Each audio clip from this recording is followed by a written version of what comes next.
أعوذ بالله من الشيطان الرجيم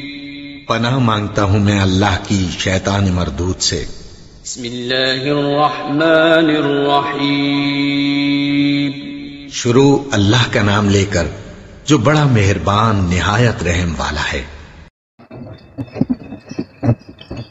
أعوذ بالله من الشيطان الرجيم بسم الله الرحمن الرحيم قل لا أقول لكم عندي خزائن الله ولا أعلم الغيب ولا أقول لكم إني ملك إن أتبع إلا ما يوحى إلي قل هل يستوي الأعمى والبصير أفلا تتفكرون وأنذر به الذين يخافون أن يحشروا إلى ربهم ليس لهم من دونه ولي ولا شفيع لعلهم يتقون ولا تطرد الذين يدعون ربهم بالغداة والعشي يريدون وجهه ما عليك من حسابهم من شيء وما من حسابك عليهم من شيء فتطردهم فتكون من الظالمين قل لا اقول لكم کہہ دیجئے میں نہیں کہتا تمہیں عندی خزائن اللہ کہ میرے پاس ہیں خزانے اللہ کے، ولا عالم الغیب اور نہیں کہ میں جانتا ہوں غیب، ولا اقول لکم اور نہیں میں کہتا ہوں تم سے انی ملک کہ میں فرشتہ ہوں، ان اتبع نہیں میں پیروی کرتا الا ما یوحى الی مگر جو وحی کی جائے میری طرف۔ قل کہہ دیجئے هل يستوي الاعمى کیا برابر ہو سکتے ہیں اندھا والبصیر اور دیکھنے والا، افلا تتفکرون کیا پس تم غور و فکر نہیں کرتے۔ وانذر به الذین اور ڈرائیے اس قرآن کے ذریعے ان لوگوں کو یخافون جو ڈرتے ہوں ان یحشروا الی ربہم اس سے کہ وہ جمع کیے جائیں گے اپنے رب کی طرف، لیس لہم من دونہ نہیں ہوگا ان کے لیے من دونہ اس کے سوا ولی کوئی کارساز، ولا شفیع اور نہ کچھ سفارشی، لعلہم یتقون تاکہ وہ ڈر جائیں۔ ولا تطرد الذین اور نہ دھکیلے ان لوگوں کو یدعون ربہم جو پکارتے ہیں اپنے رب کو بالغداۃ والعشی صبح اور شام، یریدون وجہ چاہتے ہیں وہ اس کی رضا، ما علیک من حسابہم نہیں ہے آپ کے ذمہ ان کے حساب سے من شیء کچھ بھی، وما من حسابک علیہم اور نہیں آپ کا حساب ہے ان پر من شیء کچھ بھی، فتطردہم پس آپ دھکیل دیں انہیں، فتکون تو پھر ہو جائیں گے آپ من الظالمین ناانصافی کرنے والوں میں سے۔ گزشتہ آیات میں یہ مضمون بیان ہوا کہ حضور صلی اللہ علیہ وسلم کے زمانے کے لوگوں نے کہا کہ اگر سچے نبی ہو تو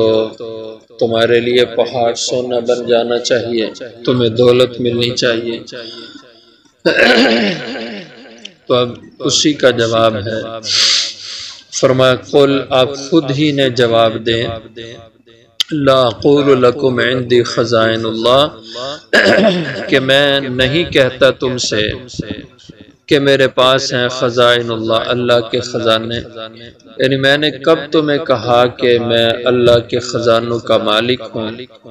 کہ میرے پاس ساری دنیا کی دولتیں جمع ہو جائیں، میں نے تو ایسے نہیں کہا، اور نہ ہی میری یہ شان ہے کہ ساری دولتوں کو اکٹھا کر لوں، یہ اللہ کے خزانے ہیں اور اللہ خود ہی اپنے خزانوں کا مالک ہے۔ حضور اکرم صلی اللہ علیہ وسلم نے خود اپنے لیے فقر کی زندگی کو پسند فرمایا۔ کئی اوقات آپ کے گھر میں کھانا نہ ہوتا تھا، کوئی مہمان آ جاتا اس کو کھلانے کو آپ کے گھروں میں جتنے بھی گھر تھے آپ کی بیویوں کے کسی گھر میں کچھ بھی نہ ہوتا تھا، اور اپنی زندگی آپ صلی اللہ علیہ وسلم نے بہت سادہ رکھی ہے۔ تو اس لیے فرمایا کہ میں نے تمہیں نہیں کہا کہ میرے پاس اللہ کے خزانے ہیں، ولا عالم الغیب، اور نہ ہی میں نے تمہیں یہ کہا کہ میں جانتا ہوں غیب۔ یعنی یہ کچھ صفات ایسی ہوتی ہیں جو خدائی صفتیں ہوتی ہیں، وہ اللہ کی شان کو ہی، اللہ کی شان کے ہی لائق ہے، اللہ کے سوا اور کسی کے لائق وہ صفتیں نہیں ہوتی۔ تو اس طرح ساری دنیا کے خزانوں کا مالک ہونا یہ اللہ کی صفت ہے، اللہ ہی سب خزانوں کا مالک ہے، میں تو مالک نہیں ہوں، نہ میں نے کبھی یہ کہا۔ اسی طرح عالم الغیب ہونا، سارے غیب جاننا، جو کچھ دنیا میں ہو گیا، جو کچھ دنیا میں اس کے بعد ہوگا، یہ سب غیب کا علم، فرمایا یہ بھی اللہ کی صفت ہے، خدائی صفت ہے، اور اللہ ہی یہ عالم الغیب ہے، علام الغیوب ہے۔ قرآن کریم میں کتنی جگہوں پہ یہ مضمون موجود ہے کہ عالم الغیب ذات صرف اللہ کی ہے، کیونکہ عالم الغیب ہونا یہ خدائی صفت ہے، اس لیے کہ اللہ کارساز ہے ساری دنیا کا، ساری مخلوقات کا مشکل کشا صرف اللہ ہے۔ اب جب اس نے ساری دنیا، ساری مخلوقات کی مشکل کشائی کرنی ہے تو ظاہر ہے اس کو سب کے حالات کا علم ہونا ضروری ہے، اور سب کے غیب کا جاننا اس کے لیے ضروری ہے۔ اس لیے جب پوری دنیا کی مالک اور مختار ذات، مشکل کشا اور حاجت روا ذات صرف اللہ کی ہے، تو یہ پھر علم والی عالم الغیب ہونے کی صفت بھی اللہ کی ذات کو حاصل ہے، اللہ کے سوا اور کوئی نہیں ہے۔ اور حضور اکرم صلی اللہ علیہ وسلم کے بارے میں یہ کہنا کہ آپ عالم الغیب ہیں، اور آپ سے عالم الغیب ہونے کی نفی کرنا، اس کو بے ادبی قرار دینا اور عالم الغیب کو ثابت کرنا یہ حضور کی شان قرار دینا، یہ کوئی معقول بات نہیں، علمی دنیا کی یہ بات نہیں ہے۔ علمی دنیا میں اس کو تسلیم نہیں کیا جا سکتا کہ خدا کی صفتوں کو کھینچ کر اللہ کے محبوبین پہ لگائیں تب ان کی شان بنتی ہے، اور اگر خدائی صفات کی نفی اللہ کے محبوبین سے کی جائے تو یہ شان ان کی گھٹتی ہے۔ یہ بڑی نامعقول بات ہے، علمی دنیا میں اس کو تسلیم نہیں کیا جا سکتا۔ اس لیے جو خدائی صفتیں ہیں وہ اللہ کی شان ہیں، اور ان کو اللہ کے پیغمبروں میں یا ولیوں میں خدائی صفتوں کو ثابت کرنا یہ ان کی شان نہیں بڑھاتا، یہ تو الٹا ان کی تعلیمات کی مخالفت ہے، کہ ان کی تعلیمات تو یہ تھی کہ ولا عالم الغیب، کہ میں غیب نہیں جانتا، ولا اقول لکم انی ملک، اور نہ ہی میں تم سے یہ کہتا ہوں کہ بے شک میں فرشتہ ہوں۔ میں نے یہ بھی تمہیں کبھی نہیں کہا کہ میں فرشتہ ہوں، کہ فرشتے نوری مخلوق ہیں، اور میں نے اپنے آپ کو کبھی ایسا نہیں کیا، اس لیے کہ اللہ جل شانہ نے جتنے پیغمبر بھیجے ہیں سب نبی وہ مخلوق بشری سے بھیجے اللہ نے۔ انسانوں میں چونکہ پیغمبر بھیجے انسانوں کے لیے، تو انسانوں ہی کی جنس سے اللہ نے ان کو پیدا کیا، نوری مخلوق اللہ نے پیغمبروں کو نہیں بنایا، نور سے پیدا ہونے والی مخلوق وہ فرشتے ہیں۔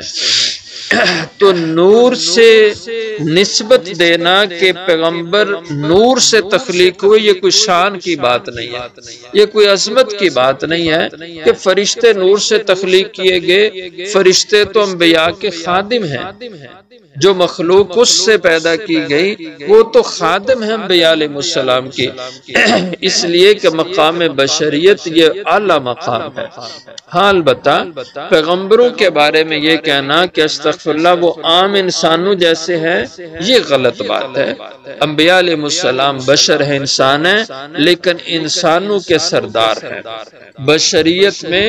کامل بشریت کا درجہ رکھتے ہیں، عام بشر اور عام انسان نہیں ہے۔ ان کو عام انسان یا اپنے جیسا انسان سمجھنا یہ تو کفر کی بات ہے، یہ تو بڑی نامعقول بات ہے۔ تو اس لیے فرمایا کہ وَلَا قُولُ لَكُمْ إِنِّي مَلَكٌ، میں نہیں کہتا تم سے کہ بے شک میں فرشتہ ہوں، نوری مخلوق ہوں، إِنْ أَتَّبِعُ إِلَّا مَا يُوحَىٰ إِلَيَّ، نہیں میں اتباع کرتا، یعنی جو میرا مقام ہے اصل وہ رسالت کا ہے، نہیں میں چلتا إِلَّا مَا يُوحَىٰ إِلَيَّ، مگر اس کے مطابق جو میری طرف وحی کی جائے، میں اللہ کی وحی کا تابع ہوں اور اللہ جل شانہ کا پیغمبر اور اس کا رسول، اس کے پیغامات پہنچانے والا ہوں۔ قُلْ هَلْ يَسْتَوِي الْأَعْمَىٰ وَالْبَصِيرُ، آپ ان سے کہہ دیں کیا برابر ہو سکتا ہے اندھا اور دیکھنے والا؟ جب اندھا اور دیکھنے والا برابر نہیں تو توحید پہ چلنے والا اور شرک کی راہ پہ چلنے والا بھی برابر نہیں ہو سکتے۔ توحید پہ چلنے والا یہ بینا ہے، آنکھوں والا ہے، اور شرک اور گمراہی کی راہ پر چلنے والا یہ اندھا ہے۔ افلا تتفکرون، کیا تم ان باتوں میں غور نہیں کرتے؟ وانذر بہ الذین، اور ڈرائیے اس قرآن کے ذریعے سے، یہ جو وحی کی بات کی نا کہ میں پیروی کرتا ہوں اللہ کی طرف سے بھیجی وحی کی، اب اس وحی کی بات ہے۔ وانذر بہ،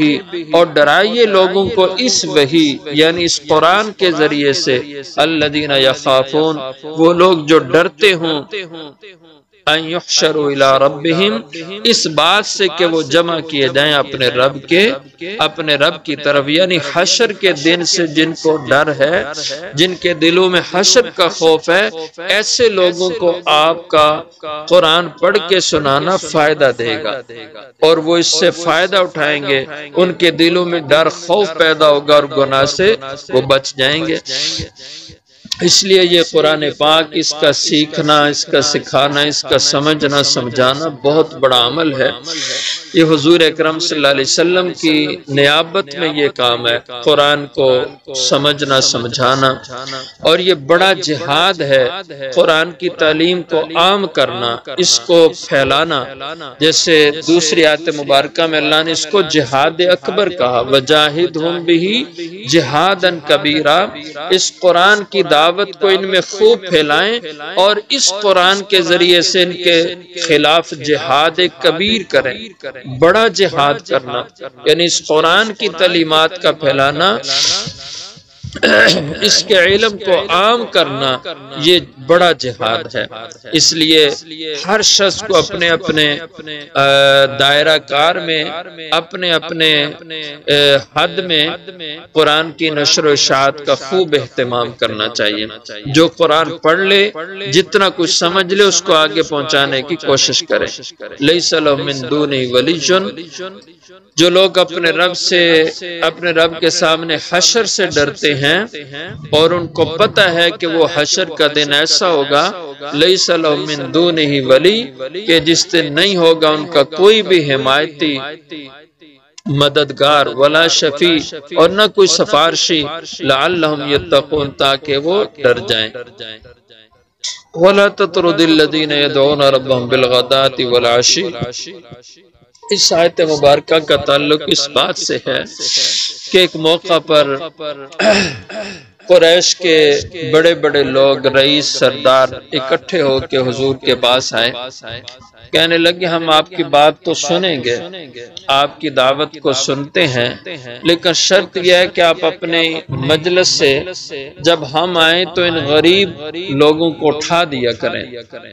ہم ان کے ساتھ بیٹھنا اچھا نہیں سمجھتے، ہم بڑوں کی الگ مجلس آپ رکھا کریں، ہم سنیں گے۔ اور غریب کون لوگ تھے؟ وہ صحابہ جو غلام تھے، مسلمان ہوئے، یہ جو کمزور مالی لحاظ سے بہت کمزور تھے، جیسے حضرت بلال تھے، حضرت صہیب تھے، اور حضرت سلمان تھے، اور جو ہے نا وہ حضرت عمار تھے، اور اسی طرح حضرت ابو فقیہ رضی اللہ عنہ مجمعین، یہ بہت کمزور لوگ تھے، غلام تھے، برادریاں کوئی نہیں تھی، خاندان کوئی نہیں تھے، ایک ایک فرد تھے. اور جیسے حضرت عبداللہ بن مسعود یہ بہت غریب آدمی تھے، پیسہ کچھ بھی نہیں تھا، بہت کمزور مالی حالت تھی. تو کہتے کہ یہ ان لوگوں کے ساتھ بیٹھنا ہمیں اچھا نہیں لگتا، ہمارا سٹیٹس ان کے ساتھ بیٹھنے کا نہیں ہے، اس لیے ہمیں آپ الگ مجلس ہماری بنایا کریں، ہمیں الگ ان سے وقت دیا کریں. تو آپ کے دل میں بھی خیال آیا یہ میرے اپنے لوگ ہیں، مخلصین ہیں، اپنے حلقے کے لوگ ہیں، چلو یہ اس وقت نہ بیٹھا کریں یا اٹھ کے چلے جایا کریں جب یہ رؤساء آئیں، شاید یہ لوگ بات سو نہیں مان لے آئیں. اور حضور اکرم صلی اللہ علیہ وسلم کو اس کا حق بھی تھا کہ آپ اپنی مجلس سے کچھ حضرات کو کچھ وقت کے لیے کہیں کہ بھئی آپ چلے جائیں اور دوسروں سے آپ بات کر لیں. ایسا حق ہوتا ہے. استاد کو حق ہے کہ کسی موقع پر کچھ شاگردوں کو کلاس میں بٹھا لے اور کچھ کو الگ کر دے کلاس سے کہ تم کچھ دیر کے لیے وہاں جا کے بیٹھو اور کچھ سے بات کر لیں. یہ حق ہے، لیکن جب آپ نے یہ ارادہ کیا کہ ایسے کر لوں میں، تو اللہ کو یہ پسند نہیں آیا کہ آپ یہ حق بھی اپنا استعمال نہ کریں، تاکہ آئندہ سے یہ روایت دنیا میں نہ بن جائے کہ دین کے لیے بھی الگ الگ مجلسیں ہوا کرے، اب غریبوں کی الگ مجلس ہوا کرے، امیروں کی الگ مجلس ہوا کرے. اور دین تو اس چیز کو ختم کرنے آیا، اور یہ تو مساوات کی تعلیم دینے آیا کہ نہ خاندانوں کی نسبت سے تقسیم ہو اور نہ ہی دولت کی نسبت سے لوگوں میں تقسیم ہونا چاہیے. مرتبہ مقام سب کے برابر ہوں. ہاں، مرتبہ مقام بنے تو تقوی اور دینداری کی بنیاد پہ بنے. تو اس لیے اللہ نے منع فرما دیا کہ آپ نے جو ارادہ کیا ایسا نہیں کرنا. وَلَا تَطْرُدِ الَّذِينَ، اور نہ ددکارنا، نہ دور رکھنا اپنے سے ان لوگوں کو یدعون ربهم بالغداۃ، جو پکارتے رہتے ہیں اپنے رب کو صبح والعشی، اور شام، یعنی جو کثرت سے اللہ کی یاد میں رہنے والے لوگ ہیں. اگرچہ وہ غریب ہیں، کمزور ہیں، غلام ہیں، لیکن یریدون وجہ، ان کی زندگی کا مقصد اپنے رب کی رضا ہے. وہ چاہتے ہیں وجہ، اپنے رب کی رضا کو چاہتے ہیں اور اسی کی یاد میں مگن رہتے ہیں. ان کو اپنے سے نہیں ددکارنا، اپنے سے دور نہیں کرنا. ما علیک من حسابہم من شیء، نہیں آپ کے ذمہ ان کا حساب کچھ بھی. وما من حسابک علیہم من شیء، نہ آپ کا حساب ان کے ذمہ ہے کچھ بھی. یعنی وہ اپنی زندگی کے اگر وہ ایمان لاتے ہیں تو ان کو فائدہ ہے، ایمان نہیں لاتے تو ان کا نقصان ہے. آپ ان کی خاطر اپنے ساتھیوں کو، اپنے مخلصوں کو کی دل آزاری نہ کریں، ایسا نہیں کرنا آپ نے. فَتَطْرُدَهُمْ، تو آپ ان کو دھکیل دیں. اگر آپ نے جیسے ارادہ کی، اگر ایسا کر دیں، آپ ان غریب لوگوں کو اپنی مجلس سے اس وقت اٹھا دیں، تو فَتَكُونَ مِنَ الظَّالِمِينَ، ایسی صورت میں آپ ہوں گے انصاف سے ہٹ جانے والوں میں سے. اس لیے ایسا ارادہ ترک کر دیں آپ، اور یہ غریب لوگوں میں ہی اپنے آپ کو رکھیں. اس لیے حضور اکرم صلی اللہ علیہ وسلم نے غریبوں میں رہنے کو پسند فرمایا کہ مجھے اچھا لگتا ہے ان میں بیٹھنا، اور فرمایا کہ مبارک ہے ان غرباء کے لیے کہ اللہ ان کو جنت میں بھی سب سے پہلے، امیروں سے پہلے جنت عطا فرمائیں گے. اور بہت ساری بشارتیں اللہ نے غرباء اور آپ صلی اللہ علیہ وسلم نے غرباء اور مساکین کے لیے ارشاد فرمائی.